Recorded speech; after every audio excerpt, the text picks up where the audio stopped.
बिस्मिल्लाहिर्रहमानिर्रहीम। Dear students, अस्सलाम वालेकुम। Dear students, correct use of verb के पॉइंट ऑफ व्यू से आज हमारा टॉपिक है प्रेजेंट परफेक्ट कॉन्टिन्यूअस और पास्ट परफेक्ट कॉन्टिन्यूअस।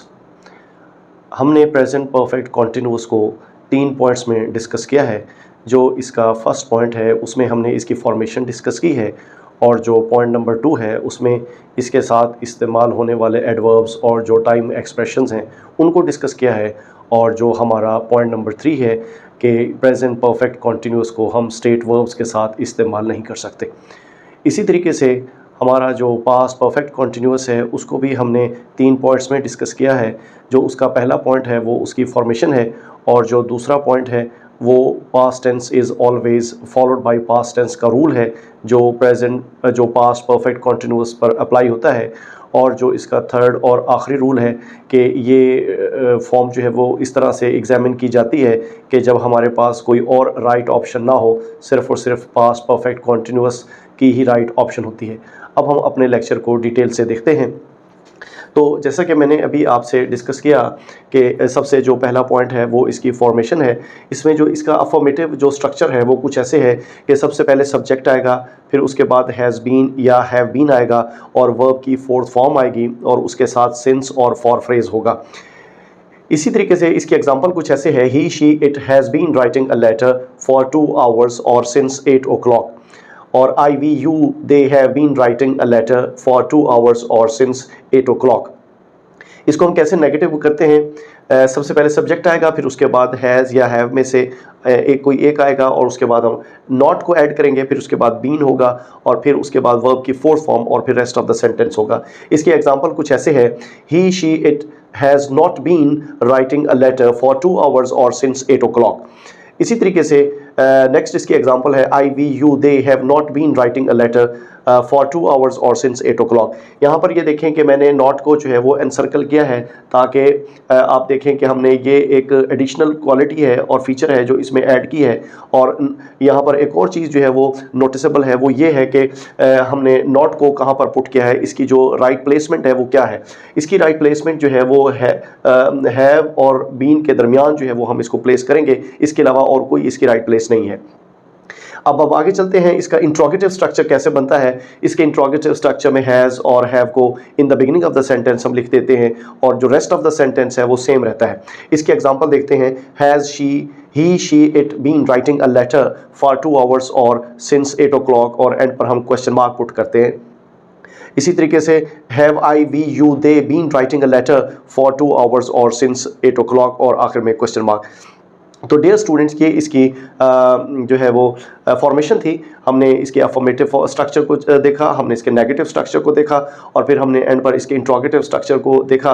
ये इस तरह से हमारा प्रेजेंट परफेक्ट कॉन्टिन्यूअस जो है वो रिवाइज हो गया, उसका स्ट्रक्चर रिवाइज हो गया। अब हम आगे चलते हैं। जो हमारा नेक्स्ट और इम्पॉर्टेंट पॉइंट है वो टाइम एक्सप्रेशन या वो एडवर्ब्स हैं जो इसके साथ एसोसिएटेड होते हैं। जैसा कि हम जो है वो प्रीवियस लेक्चर्स में डिफरेंट फॉर्म्स ऑफ टेंसेस को देखते आए हैं, और हर टेंस के साथ कोई ना कोई पर्टिकुलर मार्कर्स या एडवर्ब्स होते हैं जो हमें ये हेल्प आउट करते हैं कि हमने इन मार्कर्स के साथ किन टेंसेस को इस्तेमाल करना है। बिल्कुल इसी तरीके से ये कुछ ऐसे टाइम एक्सप्रेशंस हैं जो प्रेजेंट परफेक्ट कॉन्टिन्यूअस टेंस के साथ इस्तेमाल होते हैं। उसमें सबसे पहला तो सिंस और फॉर फ्रेजेस हैं। सिंस फ्रेज होगा या फॉर फ्रेज होगा। जब ये ऐसे 2 फ्रेजेस आते हैं तो हम उसको प्रेजेंट परफेक्ट कॉन्टिन्यूअस टेंस में अटेम्प्ट करते हैं। हम जो है, जब हमने सिंपल प्रेजेंट परफेक्ट को का लेक्चर डिलीवर किया था, जब हमने डिस्कस किया था, तो वहाँ पर मैंने आपको ये बताया था कि सिंस कहाँ पर इस्तेमाल होता है और फॉर कहाँ पर इस्तेमाल होता है। मैं दोबारा से इसको रिवाइज कर देता हूँ। ये बात याद रखें डियर स्टूडेंट, सिंस को हम जो है वो पॉइंट ऑफ टाइम के लिए इस्तेमाल करते हैं, जैसे since Monday, since January, since evening, since morning, since 1981 etcetera. और जो फॉर फ्रेज होता है ये हम पीरियड के लिए इसको इस्तेमाल करते हैं, टाइम की लेंथ के लिए हम इसको इस्तेमाल करते हैं, जैसे for a week, for 2 months, for 2 years etcetera. तो ये सिंस और फॉर का एक रिवीजन हो गया। जहाँ पर जब ये एंड पर अमूमन आते हैं तो हम इसको प्रेजेंट परफेक्ट कॉन्टिन्यूअस में अटेम्प्ट करते हैं। उसके बाद जो नेक्स्ट हमारा जो टाइम एक्सप्रेशन है वो ऑल द के डे वगैरह के एक्सप्रेशंस आते हैं। All the day, all the morning, all the afternoon, all the evening, all the night etcetera, इस किस्म के एक्सप्रेशंस आते हैं। तो हम इस किस्म के एक्सप्रेशन के साथ भी प्रेजेंट परफेक्ट कॉन्टिन्यूअस को यूज़ करते हैं। All this week, all this month, all this year, इस तरह के एक्सप्रेशंस के साथ भी हम प्रेजेंट परफेक्ट कंटिन्यूस यूज़ करते हैं। और इसी तरीके से रिसेंटली और लेटली के साथ भी जो है वो हम प्रेजेंट परफेक्ट कंटिन्यूस यूज़ करते हैं। और फिर हाउ लॉन्ग के साथ भी हम, जब ये इंट्रोगेटिव स्ट्रक्चर में आता है तो अमूमन प्रेजेंट परफेक्ट टेंस जो है वो हाउ लॉन्ग को आंसर करता है। तो अगर हाउ लॉन्ग आ जाए तो इसको स्ट्रक्चर भी प्रेजेंट परफेक्ट कंटिन्यूस होगा। जब हमने टाइम एक्सप्रेशन को एनालाइज किया, देखा, तो हमारे सामने एक ये बात आती है, जैसे रिसेंटली और लेटली कोई एग्जांपल से हम आगाज़ करते हैं कि ये टेंस हम उस वक्त स्टार्ट करते हैं, माजी में हम इसको स्टार्ट करते हैं, over the period of time ये कंटिन्यू रहता है, और स्टिल इन द प्रेजेंट ये जो है वो इन प्रोग्रेस रहता है, इन कंटिन्यूअस सिचुएशन में रहता है। इस किस्म के जब टाइम एक्सप्रेशंस के साथ हमारे सामने आते हैं तो हम उनको प्रेजेंट परफेक्ट कंटिन्यूअस में इस्तेमाल करते हैं। उसके बाद ये इसके कुछ पर्टिकुलर फीचर्स हैं जो हमें हेल्प आउट करते हैं, और जो पास्ट एग्जांपल हैं, जो आपके पास्ट पेपर में जो एग्जांपल्स कोट की गई हैं, वो अगर हम उनको एनालाइज करें तो उनमें इनमें से कोई ना कोई मार्कर जो है वो ज़रूर होता है, तो जिसकी मदद से हम आसानी इसको डिटेक्ट कर लेते हैं कि इस फॉर्म का ताल्लुक जो है वो प्रेजेंट परफेक्ट कंटिन्यूअस के साथ है। उसके बाद एक और यहाँ पर फीचर है कि present perfect continuous and state verbs. Dear students, इस बात को याद रखेंगे कि जो स्टेट वर्ब्स हैं हम उनको कॉन्टीन्यूअस और प्रोग्रेसिव स्ट्रक्चर में इस्तेमाल नहीं करते। जब हमने सिंपल कॉन्टीन्यूअस टेंसेस को डिस्कस किया था, जब हमने उनके बारे में बात की थी, तो हमने इस पॉइंट को बड़े डिटेल के साथ डिस्कस किया था कि अगर कोई वर्ब जो स्टेट को ज़ाहिर करता है, जो लुक को ज़ाहिर करता है, और जो उसकी कैफियत को, उसकी हालत को ज़ाहिर करता है, उसको हम प्रोग्रेसिव और कॉन्टीन्यूअस स्ट्रक्चर में इस्तेमाल नहीं करते। वो कौन से ऐसे वर्ब हैं, फिर भी मैं रिवीजन के लिए आपको बताए देता हूँ कि वो कौन से वर्ब्स हैं जिनको हम जो है वो प्रेजेंट परफेक्ट कॉन्टीन्यूअस या कॉन्टीन्यूअस फॉर्म में इस्तेमाल नहीं करते। उसमें सबसे वर्ब्स ऑफ थिंकिंग है। वर्ब्स ऑफ थिंकिंग में जैसे थिंक है, जैसे बिलीव है, जैसे नो है, जैसे सी है, जैसे अंडरस्टैंड है, जैसे सपोज है, जैसे इमेजिन है। ये कुछ ऐसे वर्ब्स हैं जिनका ताल्लुक जो है वो हमारी थिंकिंग के साथ है। जब ये कैफियत को या हालत को ज़ाहिर करने का मीनिंग देते हैं तो फिर हम इनको कॉन्टीन्यूस स्ट्रक्चर में इस्तेमाल नहीं करते, चाहे वो सिंपल कॉन्टीन्यूअस हो, चाहे वो परफेक्ट कॉन्टीन्यूअस हो। इसी तरीके से ऐसे वर्ब्स जिनका ताल्लुक हमारी फीलिंग से है, फॉर एग्जांपल हम किसी को लाइक करते हैं, किसी को डिसलाइक करते हैं, किसी से हेट करते हैं, किसी से लव करते हैं, किसी को किसी चीज़ पर तरजीह देते हैं, प्रीफर करते हैं। ये prefer, love, hate, like, dislike, ये ऐसे वर्ब्स हैं जो हमारी फीलिंग्स को जाहिर करते हैं। जब ये वर्ब्स हमारी फीलिंग को जाहिर कर रहे होते हैं और फीलिंग को जाहिर करने के मीनिंग्स में इस्तेमाल हो रहे होते हैं, तो हम इसको हम कॉन्टीन्यूअस स्ट्रक्चर में इस्तेमाल नहीं करते, ना सिंपल कॉन्टीन्यूअस में और ना ही परफेक्ट कॉन्टीन्यूअस में। और इसी तरीके से नेक्स्ट जो ऐसे वर्ब जिनका ताल्लुक जो है वो हमारी परसेप्शन से है, जैसे हमारे सेंसेस से है, जैसे सी है, जैसे हियर है, जैसे स्मेल है, जैसे टेस्ट है और जैसे फील है, ये इस तरह के वर्ब्स हैं जिनका ताल्लुक हमारी परसेप्शन से है। जब भी मैटर ऑफ परसेप्शन आएगा, ऐसे वर्ब जो हमारी परसेप्शन को शो करने के लिए इस्तेमाल होते हैं, तो हम उनको भी कॉन्टीन्यूअस स्ट्रक्चर में इस्तेमाल नहीं करते। और इसी तरीके से कुछ और भी ऐसे वर्ब्स हैं जिनका जो हमारी स्टेट को, हमारी कैफियत को, हमारी हालत को जाहिर करते हैं, हम उन वर्ब्स को भी जो है वो प्रेजेंट कॉन्टीन्यूअस में, सिंपल कॉन्टीन्यूअस में और परफेक्ट कॉन्टीन्यूअस में यूज़ नहीं करते। जैसे हैव है, अगर हैव पोजेस के मीनिंग में आए, जैसे ओन है, जैसे बिलोंग टू है, जैसे कंसिस्ट है, जैसे कॉस्ट है, जैसे कंटेन है। ये कुछ मैंने आपके सामने एग्जांपल रखी। यानी एक उसमें सिंपल सा फार्मूला है। वो फार्मूला ये है कि जब भी कोई भी ऐसा वर्ब जो हमारी हालत को, चाहे वो हमारी मेंटल कंडीशन हो, चाहे वो हमारी फिजिकल कंडीशन हो, उसको जाहिर करता है, तो हम उसको कॉन्टीन्यूअस स्ट्रक्चर्स में इस्तेमाल नहीं करते। तो ये इस बात का ख्याल रखेंगे। तो फिर हम अगर ये मार्कर्स दिए जाएं और फिर इनमें से कोई एक वर्ब आ जाए तो हम उसको सिंपल परफेक्ट स्ट्रक्चर में तो मोल्ड कर देंगे, उसको अटेम्प्ट करेंगे, लेकिन कॉन्टीन्यूअस स्ट्रक्चर में उसको इस्तेमाल हम नहीं करेंगे। तो ये डियर स्टूडेंट्स हमारा आज का टॉपिक था, प्रेजेंट परफेक्ट कॉन्टीन्यूअस और प्रोग्रेसिव के हवाले से। ये बड़ा ही कम्प्रीहेंसिव किस्म का टॉपिक था। और अगर हम इन 3 पॉइंट्स को बड़े अच्छे तरीके से कवर कर लें, थोड़ा सा इसके ऊपर टाइम स्पेंड कर लें, इसकी थोड़ी सी प्रैक्टिस कर लें, तो ये जो हमारा प्रेजेंट परफेक्ट कॉन्टीन्यूअस का स्ट्रक्चर है, हम इसको आसानी जो है वो हैंडल कर लेते हैं। अब हम चलते हैं अपने नेक्स्ट टॉपिक की तरफ, वो है past perfect continuous. Past perfect continuous जो स्ट्रक्चर है, सबसे पहला तो हमारा जो पॉइंट है वो इसकी फॉर्मेशन है। इसकी फॉर्मेशन भी कुछ ऐसे ही है जैसे सबसे पहले तो हम सब्जेक्ट इसका यूज़ करते हैं, फिर हैड बीन आएगा, फिर वर्ब की फोर्थ फॉर्म आएगी और फिर उसके बाद रेस्ट ऑफ द सेंटेंस आएगा। Dear students, I, you, he, she, they had been writing a letter for 2 hours और सिंस 8 o'clock और 9 o'clock। तो ये इसका अफर्मेटिव स्ट्रक्चर है। उसके बाद इसको नेगेटिव कैसे बनाते हैं डियर स्टूडेंट्स, इसको हम नेगेटिव सबसे पहले सब्जेक्ट आएगा, फिर उसके बाद हैड आएगा और फिर नॉट आएगा, फिर बीन आएगा और फिर वर्ब की फोर्थ फॉर्म आएगी और फिर रेस्ट ऑफ द सेंटेंस आएगा। ये बात याद रखें कि हैड जो है वो तमाम तर सब्जेक्ट्स के साथ हैड बीन ही हम इस्तेमाल करते हैं।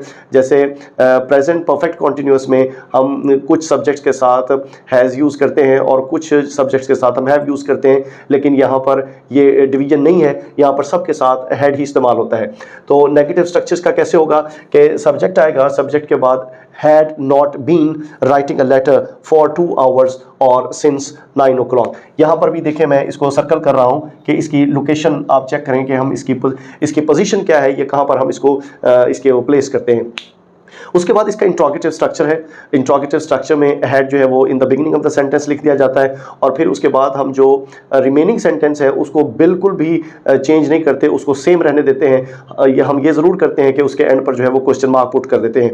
इसकी एग्जांपल कुछ ऐसे है, हैड आएगा और सब्जेक्ट कोई भी हो और been writing a letter for 2 hours और सिंस 9 o'clock और एंड पर जो है वो क्वेश्चन मार्क हम लगा देते हैं। तो ये हमारा जो है वो इंट्रोगेटिव स्ट्रक्चर हो गया। तो ये हमारा पहला पॉइंट था और इस पहले पॉइंट में हमने इसके स्ट्रक्चर को रिवाइज किया। अब हम चलते हैं अपने पॉइंट नंबर 2 की तरफ। इसका पॉइंट नंबर 2 के इसका एक रूल है कि past tense is always followed by past tense.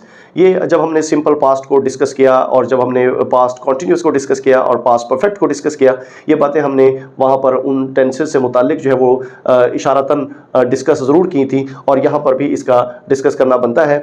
देखें, अगर फॉर एग्जांपल अगर सिंस फ्रेज सबके साथ हो, फॉर फ्रेज सबके साथ हो, तो फिर स्टूडेंट्स के लिए क्या एक वे है कि वो आया कि इसको सिंपल प्रेजेंट में प्रेजेंट परफेक्ट कॉन्टिन्यूस में अटेम्प्ट करें या पास्ट परफेक्ट कॉन्टिन्यूस में अटेम्प्ट करें। तो स्टूडेंट्स के लिए ये डिफरेंस होना ज़रूरी है। तो सम टाइम एग्जामिनर क्या करता है कि उसको पीछे जो है वो पास्ट टेंस दे दिया जाता है और फिर जब आगे वाला जो पार्ट है अल्टीमेटली वो भी पास्ट टेंस में आएगा। ये कुछ मैंने एग्जांपल लिखी है। देखें, he felt that she had been waiting for her father for 2 hours और सिंस 9 o'clock। अब आप ये देखें कि हमने यहाँ पर क्या हुआ कि ये हमारा ही फेल्ट है, ये सिंपल पास्ट है। तो जब सिंपल पास्ट आ गया तो अल्टीमेटली आगे हम प्रेजेंट परफेक्ट कॉन्टिन्यूस तो नहीं लिख सकते, तो फिर हमें इसके मुताबिक ही अपना नेक्स्ट स्ट्रक्चर जो है वो कंस्ट्रक्ट करना होगा। तो यहाँ पर शी हैड बीन वेटिंग है और आगे फिर टाइम एक्सप्रेशन दिया हुआ है फॉर हर फादर, ये देखिए टाइम एक्सप्रेशन है फॉर 2 आवर्स और या सिंस 9 o'clock।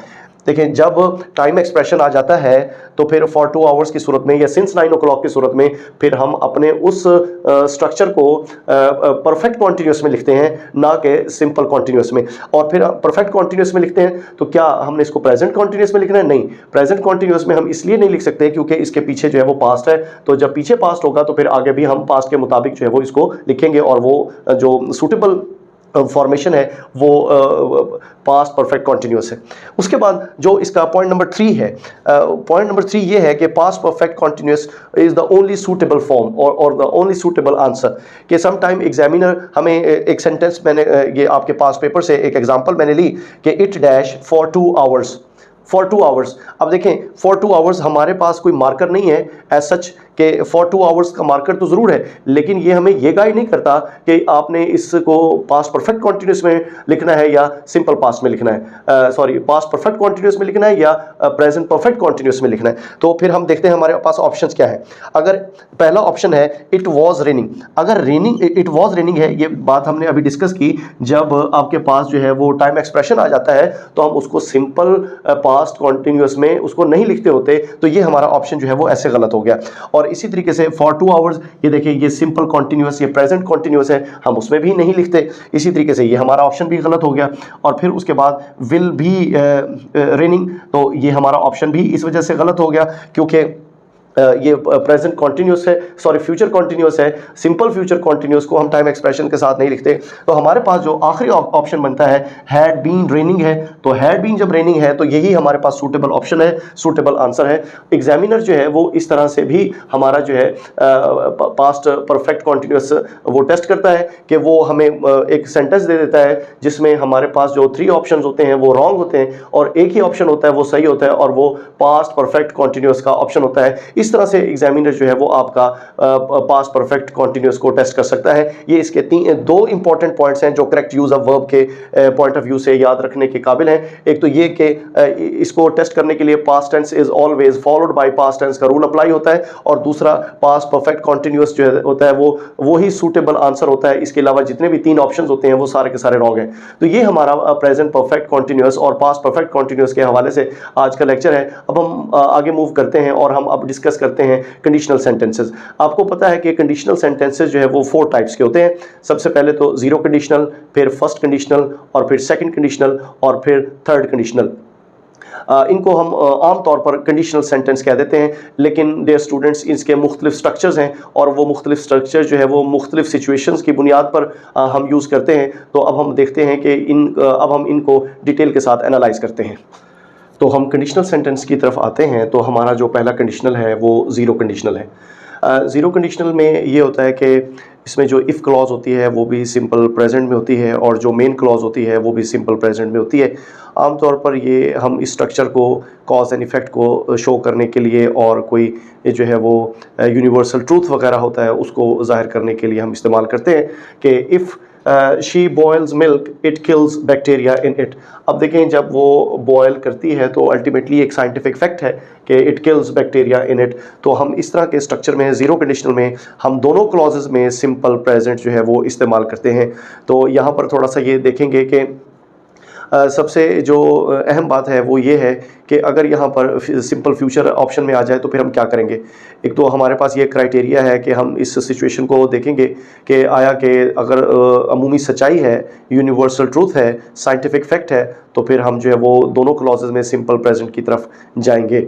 और आमतौर पर ऐसा होता है कि एग्जामिनर ऐसा नहीं करता कि वो आपको दोनों ऐसे ऑप्शन दे दे जो कि अगर आप दूसरे ऑप्शन की तरफ जाएं तो वो भी आंसर किसी न किसी दर्जे में ठीक होता है। आमतौर पर ऐसा नहीं होता। अगर ऐसा होता है तो फिर आपको स्टूडेंट्स को क्रेडिट मिलता है। फिर उसके बाद हमारा जो फर्स्ट कंडीशनल है, फर्स्ट कंडीशनल में जो इफ़ क्लॉज है वो सिंपल प्रेजेंट में लिखते हैं, और जो मेन क्लॉज है उसको हम सिंपल फ्यूचर में लिखते हैं। If he works hard he will pass, इसमें कंडीशन है कि मेहनत करेगा तो कामयाब होगा। तो if he works hard he will pass. तो आपने देखा कि जो मेन क्लॉज है वो सिंपल फ्यूचर में है और जो इफ़ क्लॉज है वो सिंपल प्रेजेंट में है। ये स्ट्रक्चर है आमतौर पर जो है वो एग्जामिनर इस तरह से देता है। सम टाइम अगर वो इस तरह से आपका सिंपल फ्यूचर चेक करना चाहता है तो इफ़ क्लॉज का सेंटेंस कंप्लीट कर देगा और जो नेक्स्ट क्लॉज मेन क्लॉज होगी उसको ब्लैंक कर देगा। या इस तरह से अगर वो आपका सिंपल प्रेजेंट टेस्ट करना चाहता है तो जो मेन क्लॉज का वर्ब है वो वहाँ पर कंप्लीट करेगा और जो इफ़ क्लॉज है वहाँ उसको ब्लैंक कर देगा। सम टाइम ऐसा भी होता है कि जो फर्स्ट कंडीशनल में जो इफ़ क्लॉज है उसको प्रेजेंट परफेक्ट में भी लिख दिया जाता है, और प्रेजेंट परफेक्ट में वो लिखी जाती है, और जो मेन क्लॉज होती है उसको हम सिंपल फ्यूचर में लिखते हैं। तो यहाँ पर ये देखें, ये आपका इस तरह से कई बार आपके पास पेपर में ये एग्जांपल जो है वो आ चुकी है कि if she has written the letter I will post it. यानी इस पे फ़र्क ये होता है कि अगर वो लेटर जब लिख लेगी, कंप्लीट कर लेगी, उसके बाद उसकी पोस्टिंग होगी। पहले लेटर की कंप्लीशन होगी, फिर उसके बाद उसकी पोस्टिंग होगी। तो इसमें मीनिंग का डिफरेंस आ जाता है। तो ये भी आपके पास पेपर में कई बार इस तरह की स्टेटमेंट जो है वो आ चुकी है। तो हमने यहाँ पर देखा कि जो फर्स्ट कंडीशनल है उसमें हम इफ़ क्लॉज में हम सिंपल प्रेजेंट यूज़ करते हैं और मेन क्लॉज में हम सिंपल फ्यूचर यूज़ करते हैं। और जो इसका जो दूसरी शेड है वो ये है कि हम समटाइम्स जो है वो प्रेजेंट परफेक्ट भी यूज़ करते हैं इफ़ क्लॉज में, और जो मेन क्लॉज होती है उसमें हम सिंपल फ्यूचर यूज़ करते हैं। डियर स्टूडेंट्स, इस यहाँ पर एक और भी पॉइंट ज़रा आप नोटिस करेंगे कि जब भी if clause in the beginning of the sentence में आती है तो हम उसको मेन क्लॉज से कॉमा लगा करके सेपरेट करते हैं। ये कॉमास के रूल्स में से है, इसको भी हम जहन में रखेंगे। अब हम चलते हैं अपने कंडीशनल नंबर 2 की तरफ। जो कंडीशनल नंबर 2 है, इसका स्ट्रक्चर कुछ ऐसे होता है। जो इफ़ क्लॉज होती है उसको हम सिंपल पास्ट में लिखते होते हैं, और जो आपकी मेन क्लॉज है उसको हम वुड और फर्स्ट फॉर्म ऑफ वर्ब के साथ जो है वो मेंशन करते हैं। इसकी एग्जांपल है, if he worked hard he would pass. If he worked, अगर वो मेहनत करता तो वो कामयाब हो जाता, या अगर वो मेहनत करता है तो वो कामयाब हो जाएगा।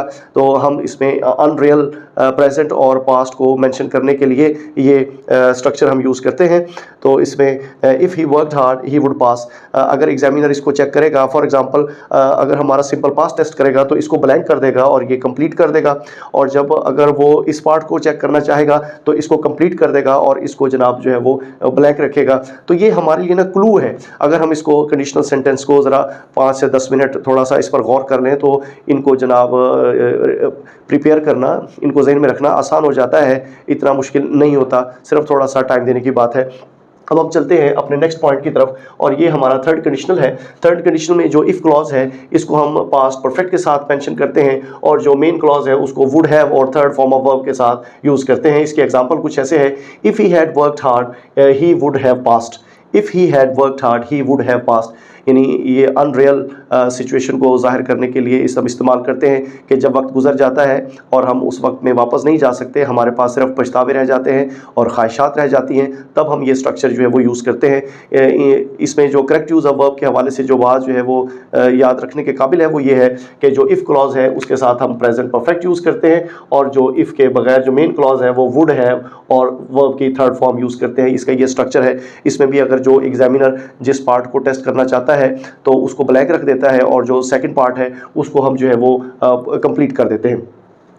जो हमारा नेक्स्ट और लास्ट पॉइंट है आज के टॉपिक के हवाले से वो है इसका रिवर्स ऑर्डर। समटाइम हम इतनी ज़्यादा प्रैक्टिस करते हैं और हमारे बच्चे जो है वो इस बात पर फिक्स हो जाते हैं कि एग्ज़ाम में भी इसी तरह का स्ट्रक्चर आएगा कि इफ़ वाला पार्ट फर्स्ट आएगा, फिर जो मेन क्लॉज होगी वो सेकंड में होगी।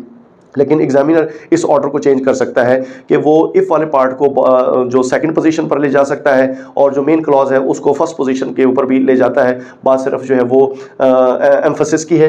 तो जब वो ये ऑर्डर चेंज करता है तो डियर स्टूडेंट्स ये बात याद रखें, जो मेन क्लॉज चाहे वो फर्स्ट पोजीशन पर हो, उसमें जो फॉर्म ऑफ वर्ब जो इस्तेमाल होती है वो वही रहेगी, और ऑर्डर के चेंज होने से फॉर्म ऑफ वर्ब का पर किसी किस्म का कोई असर नहीं पड़ता। सिर्फ ये होगा कि फॉर्म ऑफ ऑर्डर चेंज करने से मेन वर्ब की जो फॉर्म है वो वहीं पर लिख दी जाती है, वो वैसे ही होती है जैसे कि वो सेकंड पोजीशन में थी। और जो देखें ये देखें he will pass if he works hard, तो इट मीन्स के जो मेन क्लॉज है वो सिंपल प्रेजेंट में सिंपल फ्यूचर में लिखी जाएगी, चाहे वो फर्स्ट पोजीशन पर हो चाहे वो सेकंड पोजीशन पर हो। इसी तरीके से जो हमारा नेक्स्ट पार्ट है जो सेकंड कंडीशनल है उसमें भी ऐसे है, he would pass if he worked hard. तो ये ऑर्डर चेंज हो गया, तो ऑर्डर चेंज होने से जो टेंस था वो सेम रहेगा, पोजीशन चेंज हो जाएगी, टेंस सेम रहेगा, चाहे वो फर्स्ट पोजीशन पर हो चाहे सेकंड पोजीशन पर हो। इफ वाली क्लॉज में जो है वो सिंपल पास्ट होगा, और इफ के बगैर वाली क्लॉज में जो है वो वुड और वर्ब की फर्स्ट फॉर्म होगी। और इसी तरीके से जो हमारा थर्ड कंडीशनल है, he would have passed if he had worked hard, यानी ये जो हमारा मेन क्लॉज है वो वुड हैव और थर्ड फॉर्म ऑफ वर्ब के साथ रहेगी, चाहे वो फर्स्ट पोजीशन पर हो चाहे वो सेकंड पोजीशन पर हो। और जो इफ क्लॉज है वो पास्ट परफेक्ट में रहेगी, चाहे वो फर्स्ट पोजीशन पर हो या सेकंड पोजीशन पर। डियर स्टूडेंट्स, एग्जामिनर स्टूडेंट्स को चेक करने के लिए ये ऑर्डर जो है वो चेंज कर सकता है। तो हमने जो कंडीशनल सेंटेंसेज हैं आज इनको सेपरेटली डिस्कस किया, और इसको हमने प्योरली जो है वो करेक्ट यूज़ ऑफ वर्ब के पॉइंट ऑफ व्यू से डिस्कस किया। जब हम सिंपल प्रेजेंट पढ़ रहे थे, जब हमने सिंपल फ्यूचर को डिस्कस किया तो हमने 2 मरतबा फर्स्ट कंडीशनल को डिस्कस किया था, और जब हमने सिंपल पास्ट को डिस्कस किया तो हमने सेकंड कंडीशनल को भी वहां पर उन टेंसेस के पॉइंट ऑफ व्यू से डिस्कस किया था, और जब हमने पास्ट परफेक्ट को डिस्कस किया तो हमने थर्ड कंडीशनल को भी डिस्कस किया था। लेकिन आज हमने इनको एक सेपरेट एंट्री के साथ डिस्कस किया ताकि आपके सामने जब कंपैरिजन आ जाएगा, जब कंट्रास्ट आ जाएगा तो चीज़ें जो है वो ज़्यादा आसानी से जहन नशीन हो जाती हैं। तो ये हमारा टॉपिक है। अगर आपके जहन में आज के टॉपिक के हवाले से कोई भी क्वेश्चन है तो आप कमेंट बॉक्स में पूछ सकते हैं। अगर मेरा लेक्चर आपके लिए यूज़फुल है तो आप मेरे चैनल को ज़रूर सब्सक्राइब करें और बेल आइकॉन को प्रेस करें। शुक्रिया, अल्लाह हाफिज़।